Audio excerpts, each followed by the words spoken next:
সবার আগে মূল্যায়ন করা হয়েছে। এক নম্বর বিষয় হচ্ছে আল্লাযীনা ইম্মাক্কান্নাহুম ফিল আরদি আকামুস সালাহ। হ্যাঁ নবী, আপনাকে যদি পাওয়ার দেয়, ক্ষমতা দেয়, আপনাকে যদি রাষ্ট্রপ্রধান বানায়, তখন আপনার এক নম্বর কাজ হচ্ছে নামাজ কায়েম করবেন, দুই নম্বর কাজ হচ্ছে যাকাত ব্যবস্থা চালু করবেন। সুবহানাল্লাহ। যাকাত ব্যবস্থা যদি চালু হয় তাহলে অভাব কি থাকবে? কি বলে, অভাব থাকবে? মদিনার মধ্যে যখন ইসলামী সরকার কায়েম হলো, যাকাত ব্যবস্থা চালু হলো, উমর ইবনে আব্দুল আজিজের সময়কালে যাকাতের এমন একটা অবস্থা হয়েছিল, এক ব্যক্তি আধা বস্তা মালামাল নিয়ে ঘুরতেছে, ঘুরতে ঘুরতে ঘুরতে ঘুরতে ঘুরতে 3 দিন পার হয়েছে। কয়দিন পার হয়েছে? 3 দিন পার হয়েছে। গিয়া দেখে একটা গাছের তলে একটা লোক বস্তা লয়ে ঘুমায় আছে। তখন সে দৌড়ায় গেল, ভাই তোমার তো আমি খুঁজতেছি। কেন খুঁজতেছ?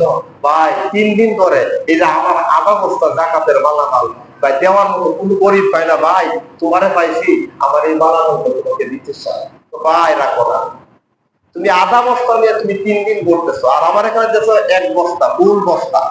এই বস্তা নিয়ে আমি 7 দিন ধরে ঘুরতেছি, একটা গরিব পাই না যাকাতের মাল নেওয়ার মতো। কথা লিখছে না?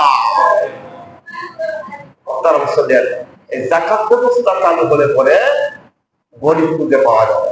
আমাদের একটা পরিসংখ্যান বলা হয়েছে, শুধু ঢাকা শহর আমাদের রাজধানী, এই রাজধানীর ভিতর থেকে যদি 3 বছর একাধারে ইসলামী শরিয়া পদ্ধতির আলোকে যাকাত কালেকশন করা হয়, আমার টোটাল বাংলাদেশের মধ্যে কোনো গরিব থাকবে না। সুবহানাল্লাহ বলবেন না? যাকাত ব্যবস্থা কি কায়েম আছে? আছে? যাকাত ব্যবস্থা আমাদের সমাজে কায়েম হবে না, আমরা চাই কি চাই না? চাই কি চাই না? চাইলে কি হবে?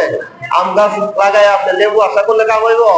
আপনি বামপন্থী রামপন্থী যেগুলো ইসলাম চাই না, যেগুলো নামাজ পড়ে না, যাদের কোরআন নাই, হাদিস নাই, যাদের কর্মসূচির মধ্যে রাসূলের আদর্শ নাই, কোরআন নাই, ওই সমস্ত ব্যক্তিদেরকে যদি আপনি রাষ্ট্র ক্ষমতার মধ্যে পাঠান, তারা কখনো যাকাত ব্যবস্থা চালু করবে না। কথা লিখছে না? যাকাত ব্যবস্থা কায়েম করার জন্য ইসলামী আদর্শ যারা লালন করে তাদেরকে ওই জায়গায় পাঠাতে হবে। কথা লিখছে না? তো যে কথাটা বলতেছিলাম, চুরে চুরি করলে হাত কাটতে হবে। কি করতে হবে? হাত কাটার আগে যাকাত ব্যবস্থা চালু করতে হবে, মানুষের অভাব দূর করতে হবে।